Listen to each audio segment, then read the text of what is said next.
खुलुमबाय लोगोफोर, आं नीलिमा बाला ब्रह्म। नोंथांमोनखौ एनबि ब्रह्म चेनेलाव बयखौबो फिन खेबसेबाव बरायनाय बावहरग्रोनाय जाबाय।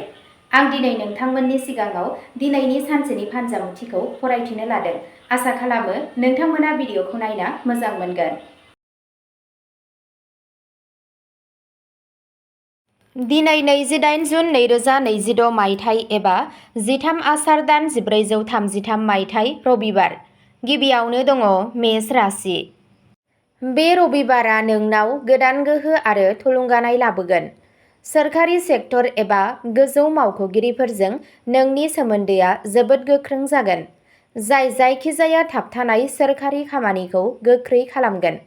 दिनै फालांगियाव नों हरखाबै मोनसे गिदिर फालांगिनिफ्राय गोबां रां मोननो हानायनि नेरसोनफोर दं। नखरजों लोगोसे मोनसे धोरोमारि दावबायनायनि बिथांखि लानाय जागोन, जाय गोसोखौ निजोम आरो गोजोन लाखिगोन। समाजाव नोंथांनि मान सन्मान आरो गोहोमा गोबाङैनो बांगोन। नोंथांनि दिनैनि खाफाल गोनां दिगा जादों सानजा, खाफाल गोनां अनजिमाया जादों 1 आरो खाफाल गोनां गाबा जादों गोजा गाब। वृषभ राशि। दिनै गोजोन आरो बेसादारि राहाफोरखौ बांहोनायनि सान जागोन। हा, बिल्डिं एबा गोदान गारि बायनो थाखाय नोंथांनि नाजानायफोरा दिनै आबुङै जाफुंसार जानो हागौ। खामानि मावग्रा सुबुंफोरा खामानियाव गावसोरनि रोंग'थिखौ दिन्थिनायनि मोनसे मोजां खाबु मोनगोन। जिउ लोगोरिजों सोलिबाय थानाय जायखिजाया गोजाम सानथौआरि फारागथिया दिनै आबुङै जोबगोन, जाय सोमोन्दोआव गोदैथिखौ बांहोगोन। रांखान्थियारि थासारिया सिगांनिख्रुइ बांसिन गोख्रों जागोन। नोंथांनि दिनैनि खाफाल गोनां दिगा जादों खोला सानजा, खाफाल गोनां अनजिमाया जादों 6 आरो खाफाल गोनां गाबा जादों गोजा गाब। मिथुन राशि। दिनै नोंथांनि मेलेमारि गोहो आरो थिरांथा लानायनि रोंग'थिखौ जेरावबो बाख्नायनाय जागोन। खौरां फोनांजाब, मिडिया, लिरनाय आरो बाजारजों सोमोन्दो थानाय सुबुंफोरनि थाखाय दिनै मोनसे गिदिर जाफुंसारनाय जागोन। सासे गोजाम लोगोजों हरखाबै लोगो मोनज्लायनाया नोंखौ गोसो गुदुं खालामगोन। रांखान्थियारि बिथिङाव नाजानायफोरा जाफुंसारगोन आरो आयनि गोदान फुंखाफोर ओंखारगोन। सावस्रियाव सोमोनांथाव जौगानाय जागोन। नोंथांनि दिनैनि खाफाल गोनां दिगा जादों साहा, खाफाल गोनां अनजिमाया जादों 5 आरो खाफाल गोनां गाबा जादों गोथां गाब। कर्क राशि। दिनै सम्पथिजों सोमोन्दो थानाय आयदाफोराव गेदेर आरो मोजां सोलायनाय लाबोनो हागौ। नोंथांनि गोजोन आरो जौगाथाया बांगोन आरो न'आव माखासे गोथार खामानिनि मोनसे महर जागोन। बिमानि देहानि बागै सोलिबाय थानाय जिंगाफोरा दिनै आबुङै जोबलांगोन। फालांगियाव गोदान बाहागोआरिफोरखौ सोफादेरनाया खामानिखौ फेहेरगोन। गोसोआरि महरै नोंथाङा जोबोद गोजोन मोनगोन आरो गोख्रों मोनदांगोन। नोंथांनि दिनैनि खाफाल गोनां दिगा जादों सा सोनाब, खाफाल गोनां अनजिमाया जादों 2 आरो खाफाल गोनां गाबा जादों मुक्ता गुफुर गाब। सिंह राशि। दिनै सिंह राशिनि सुबुंफोरनि थाखाय फोथायथि आरो साहसजों आबुं सान जागोन। नोंथांनि दैदेननायनि गुनफोरखौ खामानियाव बाख्नायनाय जागोन आरो नोंथांनो माखासे गिदिर बिबान होजानो हागौ। थाबथानाय आयेनारि एबा बिजिरसालिनि मामलायाव दिनै नोंनि फारसे थिरांथा लानायनि गोख्रों जाथावना दं। गथ'फोरनि फारसेनिफ्राय माखासे जोबोद गोजोनथाव खौरां मोनगोन, जाय गोसोखौ गोग्गानायजों आबुं खालामगोन। रांखान्थियारि मुलाम्फानि थाखाय गोबां मोजां खाबुफोर मोनगोन।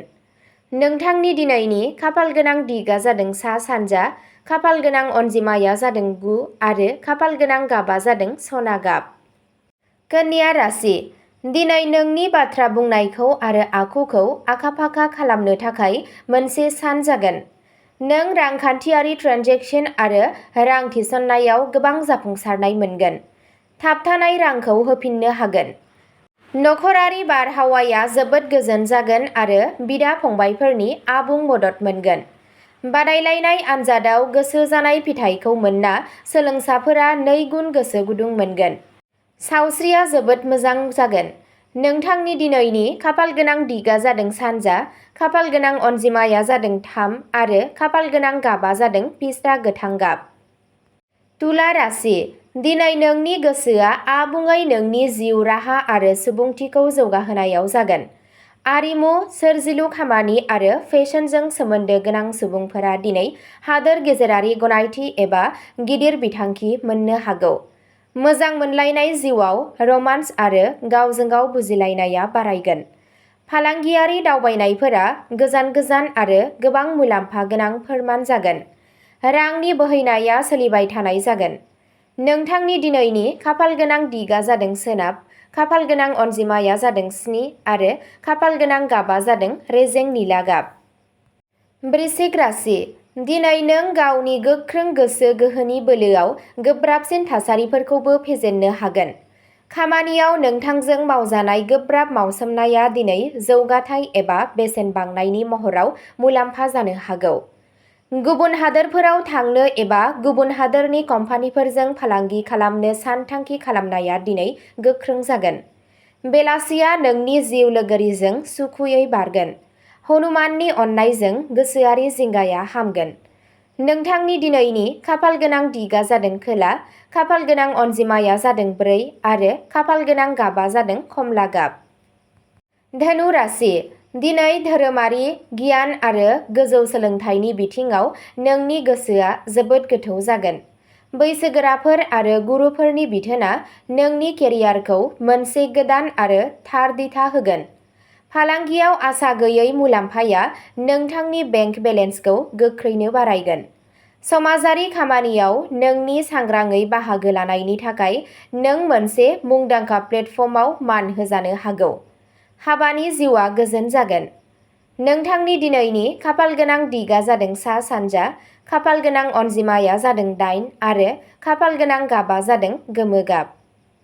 मकर राशि। शनिदेबनि अननायजों सनिबार आरो रबिबारनि बे सान्थि समाव नोंथांनि खामानिनि बिथिङाव सोमोनांथाव दावगानाय जागोन। दिनै इन्जिनियारिं, आरोंदायारि आरो न्याय बिखान्थिजों सोमोन्दो थानाय सुबुंफोरनि थाखाय मोनसे गिदिर जाफुंसारनाय लाबोनो हागौ। गोजाम रां थिसननाया दिनै नोंथांनो गोबां मुलाम्फा होनो हागौ। नों नखरारि बिबानफोरखौ जोबोद सांग्राङै सामलायगोन, जाय न'नि बारहावाखौ नेमखान्थि आरो अनसायगोनां लाखिगोन। नोंथांनि दिनैनि खाफालगोनां दिगा जादों खोला-सोनाब, खाफालगोनां अनजिमाया जादों 5 आरो खाफालगोनां गाबा जादों अख्रां गाब। कुम्भ राशि। दिनै नोंनि दिहुनथायारि आरो गोदान साननाया नोंखौ बे बिथिङाव गुबुनफोरनिफ्राय गोबां सिगां आवगायनो हागोन। दिनै बिजिरसं, बिगियान आरो खौरां बिरोंदामिननि बिथिङाव सुबुंफोरनि थाखाय मोनसे जारिमिनारि सान जानो हागौ। लोगोफोरजों गोदान फालांगि जुरिजेननायनि बिथांखिफोरा जाफुंसारगोन। रांखान्थियारि थासारिया जोबोद गोख्रों जागोन आरो नोंथाङा जायखिजाया गिदिर दाहारनिफ्राय आबुङै बारग'नो हागोन। नोंथांनि दिनैनि खाफालगोनां दिगा जादों सोनाब, खाफालगोनां अनजिमाया जादों 11 आरो खाफालगोनां गाबा जादों फान्थाव गाब। मीन राशि। मीन राशिनि थाखाय बे साना गोसोआरि गोजोन आरो धोरोमारि दावगानाय लाबोगोन। गोबाव समसिम थाबथानाय डकुमेन्टारि एबा हा लुनाय बादायनायफोरखौ दिनै आबुङै फोजोबनाय जागोन। गथ'फोरनि सोलोंथाइ आरो जिउ राहाखौ लानानै सोलिबाय थानाय गासैबो जिंगाफोरा जोबगोन। फालांगियाव आसा गैयै रां मुलाम्फाया गोसोखौ गोजोन लाखिगोन। नखरनि सोद्रोमाफोरजों मोनसे समायना दावबायारि थावनि दावबायनायनि बिथांखि लानाय जागोन। नोंथांनि दिनैनि खाफालगोनां दिगा जादों साहा, खाफालगोनां अनजिमाया जादों 12 आरो खाफालगोनां गाबा जादों जामुन गाब। अब्ला दिनैनि भिडिअ'आ बेखिनियावनो जोब्बाय। नोंथांमोना सानफ्रोमबो फुंबिलि समाव सानफ्रोमबोनि फानजामुथिखौ नायनो एबा खोनासंनो गोसोब्ला चेनेलखौ साबस्क्राइब खालामनानै लादो आरो भिडिअ'खौ नायनानै मोजां मोनदोंब्ला अन्नानै लाइक, शेयार आरो कमेन्टबो खालामनानै होलांब्लानो जाबाय। गोजोन्थों।